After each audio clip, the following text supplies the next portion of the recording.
간밤 미국 증시 분위기를 생생하게 전해드립니다. 이항영의 월가이드 시작합니다. MTN 이항영 전문위원과 함께합니다. 위원님 안녕하세요. 네, 안녕하세요. 이항영입니다. 네, 안녕하세요. 이번 주는 확실히 좀 조정이 있네요. 간밤에 뉴욕 증시 어떻게 보셨습니까? 네, 결론적으로 보면 3대 지수가 동반 하락은 이틀째를 보이고 있습니다. 연준의 금리 인상의 추세가 지속될 가능성이 더 커져 있고요. 그러다 보니 리세션 우려 이런 것들이 같이 모아져 나왔는데요. 섹터별로 보면 커뮤니케이션, 에너지, 헬스케어 등만 반등했고요. 산업재나 임의 소비재 등 8개 섹터가 큰 폭으로 좀 오늘 하락하는 모습이었습니다. 가장 오늘 결국은 추가적인 금리 인상에 대한 어떤 가능성을 시사한 것은 정표가 하나 있었고요. 연준 인사의 발언이 있었습니다. 일단 경제 지표에서는 매주 한 번씩 발표되는 신규 실업 청구 건수입니다. 19만 건이라는 수치가 나왔습니다. 전망은 21만 4천 건이었고요. 주보다 신규 실업 청구 건수가 줄어들었습니다. 그것은 쉽게 얘기해서 해고되는 사람이 적다는 거거든요. 그것은 그만큼 고용시장이 타이트하다는 것이 되겠고요. 이 19만 건이라는 것 자체는 4개월 만에 최저 수준입니다. 그렇기 때문에 고용시장이 여전히 강하다는 것을 보여주는 거죠. 늘 말씀드리지만 고용시장이 강한 것은 경제의 플러스지만 주시장에서는 금리를 더 올릴 수 있다라는 쪽으로 부정적으로 해석하는 수가 있다는 것이죠. 한편 연준 부의장인 라일 브레너드 부의장도 오늘 시카고 대학에서의 강연을 통해서 이런 얘기를 했습니다. 인플레이션 수준이 최근에 다소 개선됐죠. 이것은 지난주 그리고 최근 잇따라서 발표된 PPI, CPI 장을 통해서 조금씩 낮아지는 건 우리가 다들 인정하고 있고요. 특히 소비자, 도매 생산자 물가지수는 전월 대비 마이너스까지 보였지 않습니까? 그렇지만 이런 개선에도 불구하고 연준은 금리 인상 추세를 당분간 지속할 것이다. 결국 자기네들이 갈 길을 계속한다라는 것을 원칙론을 다시 한번 확인했거든요. 바로 이런 것들이 결국 금리의 기준금리의 추가적 인상 쪽으로 일단은 포커스가 맞춰졌고 오늘 주시장에서는 이 모든 것이 합쳐지면서 마이너스 요인이 있다고 보셔야 됩니다. 10년물 그림 오늘 소폭 반등을 시도했습니다. 어제 대비 반등을 시도했습니다. 그렇지만 3.3%대로 떨어진 어저께의 금리에서 그렇게 크게 벗어나지는 않고 있겠고요. 미국 달러도 마찬가지입니다. 미국 달러가 101포인트대를 이틀 연속 도전하는 채로 계속 진행되고 있다라고 이해하시면 되겠습니다. 한편 금값은요, 1930달러 수준을 돌파했습니다. 작년 4월 이후 최고 수준입니다. 그만큼 달러 좀 약해지면서 상대적으로 금값의 강세가 이어지고 있고 여러 번 말씀드렸다시피 중국에서의 현물 수요가 늘어나고 있다는 등등이 핵심 포인트가 되겠습니다. 국가는 오늘 강보합으로 움직였는데요.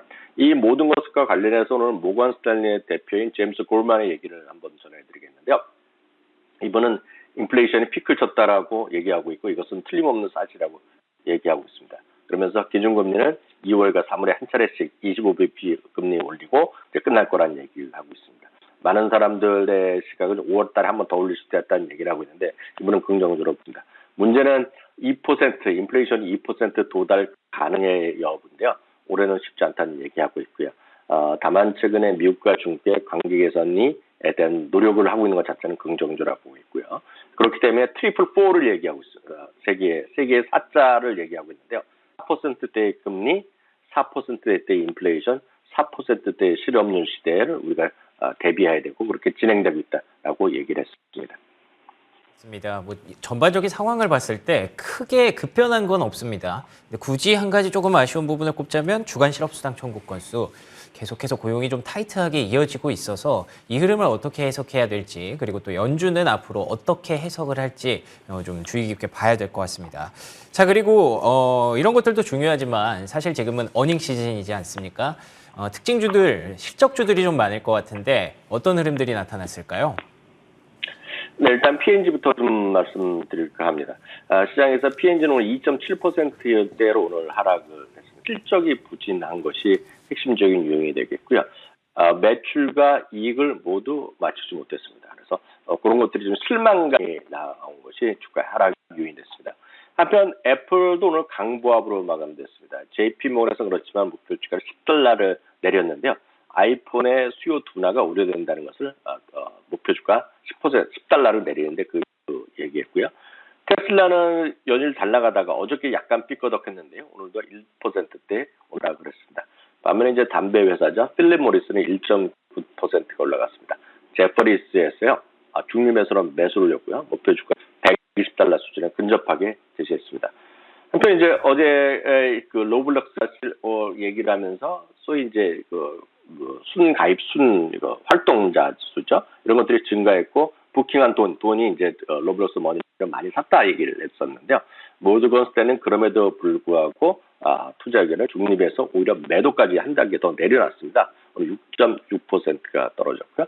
알파도 실적이 오늘 좀 생각보다 안 좋게 나왔습니다. 7%가 떨어졌고요. 찰스업은 뱅크 오브 아메리카에서 매수에도 2단계로 내렸습니다. 성장의 한계가 있을 것이라는 지적을 했습니다. 6%나 오늘 무려 떨어진 오늘 하루를 보냈습니다.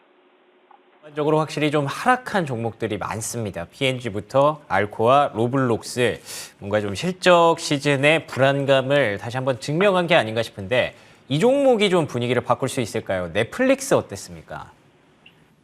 네, 맞습니다. 오늘 넷플릭스는 그 장 마감 후에 실적을 발표했습니다.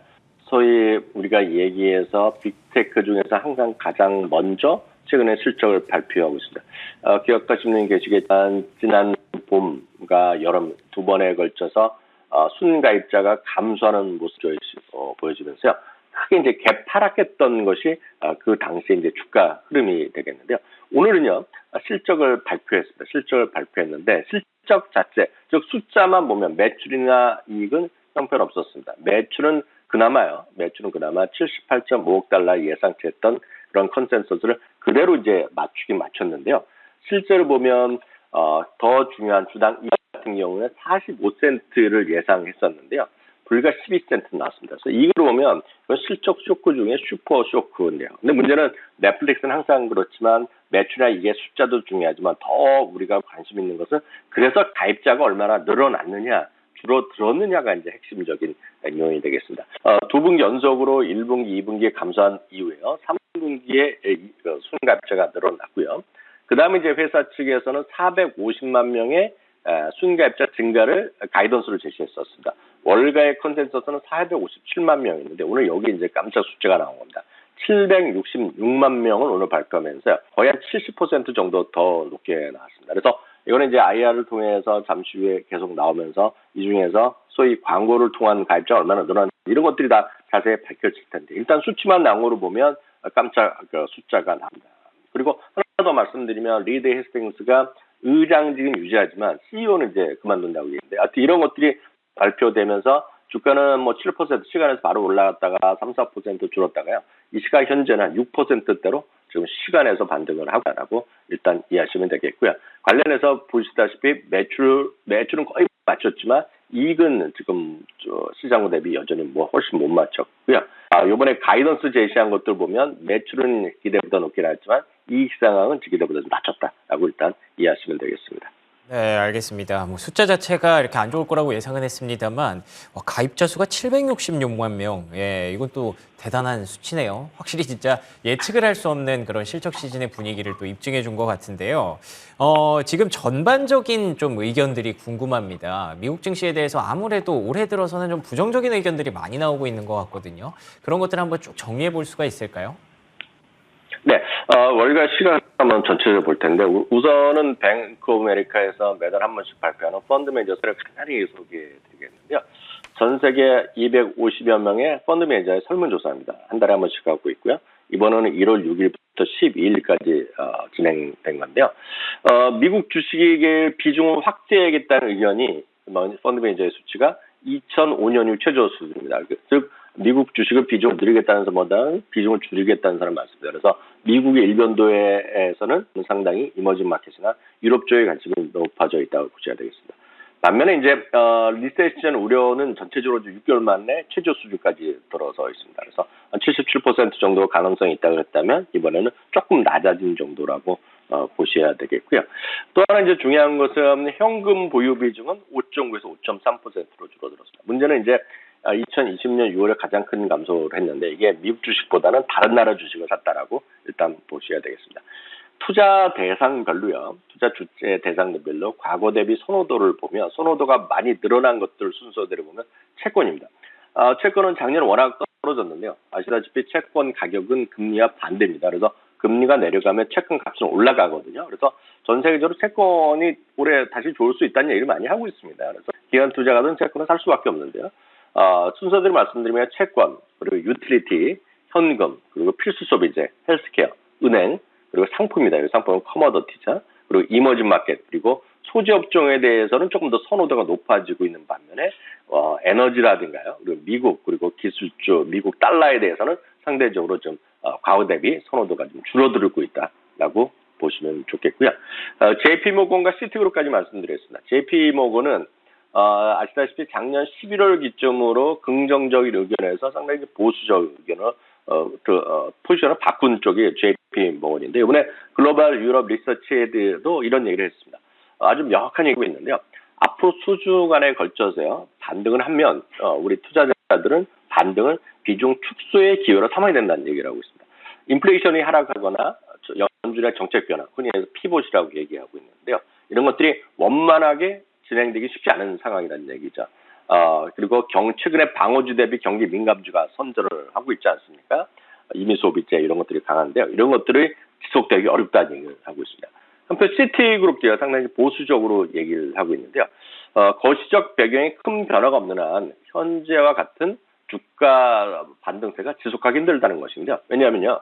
트레일링 실적입니다. 그래서 최근 12개월의 실적을 기준한 PR이 18.2배 정도 되는데요. 시티그룹의 자체적인 소위 페어밸류 모델을 기준으로 보면 이게 PR 밴드를 같이 그린 그림인데요. 주가 수준이 최상단에 근접해 있다는 겁니다. 그래서 시티그룹의 평가로는 이게 주가가 더 올라가기 없다. 밸류에이션 자체가 어렵다는 얘기를 하고 있고요. 피델리티도 마찬가지입니다. 이익 전망의 하향 추세가 계속되고 있다는 겁니다. 2023년 올해 이익 전망이 작년 9월에는 9.4% 이익 전망이 이익이 늘어났고, 즉 2022년 대비 이게 10% 수준으로 늘어났고 생각했는데 지금 1% 남짓 증가하면 당연한 얘기하고 있고요. 물론 이제 2024년은 10%대로 많이 좋아지고 있지만 그래서 이익 전망이 하향세가 계속되면 주가가 좀 쉽지 않다는 얘기를 하고 있습니다. 근데 골드만삭스는 다시 한번 얘기를 하고 있는데요. 2023년의 연말 목표치는 3,750에서 4,000입니다. 소프트랜딩이 많은 분들이 원하는 대로 기대되면 3개월 후에는 3,600 그리고 연말에 4,000까지 회복할 수 있다는 얘기예요. 다만 걱정스러운 건 하드랜딩이 되면 저점이 3개월 후에 3,050까지 가고 회복해봤자 연말에 3,750이라는 얘기하고 있습니다. 이것은 어떤 의미가 있냐면 전반적으로 월가의 다수의 시각은 1분기의 바닥을 재확인할 수 있다. 그래서 많은 사람들이 3월을 얘기를 하고 있는 건데요. 그래서 1분기의 바닥을 재확인할 수 있다는 주장이 여전히 조금 더 앞서 있다. 그래서 지금 시장은 좀 반등을 하고 있지만 어제 오늘 약간 쉬었지만 전반적으로 반등을 하고 있지만 이런 반등의 그 추세가 계속 이어지기는 쉽지 않다라는 주장이 좀 다소 많은 건 팩트다라고 말씀드릴 수 있겠습니다. 알겠습니다. 확실히 불안한 상황에서 증시가 좀 올라오다 보니까 오히려 이렇게 좀 부정적인 시각들이 많이 보이는 것 같은데 긍정적인 시각도 조금은 있지 않을까요? 간단히 한번 정리해 볼 수 있을까요?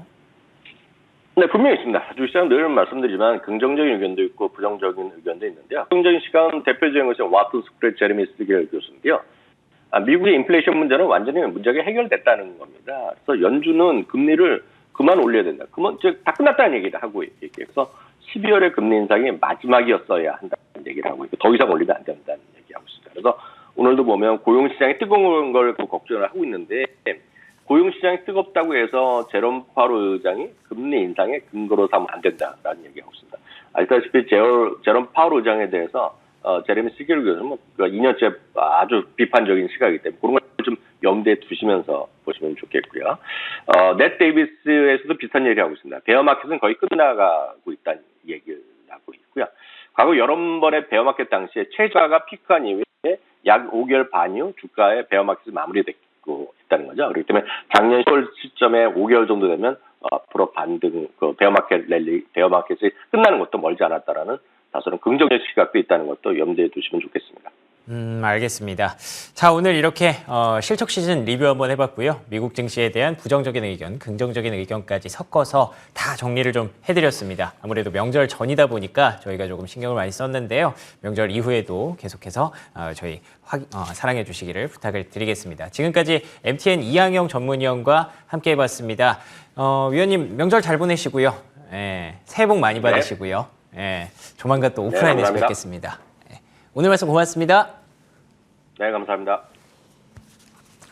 네, 이렇게 굿모닝 글로벌 함께 하셨습니다. 저희는 다음 주 명절 지내고 와서 5시 55분에 잊지 않고 찾아올 것을 약속드리면서요.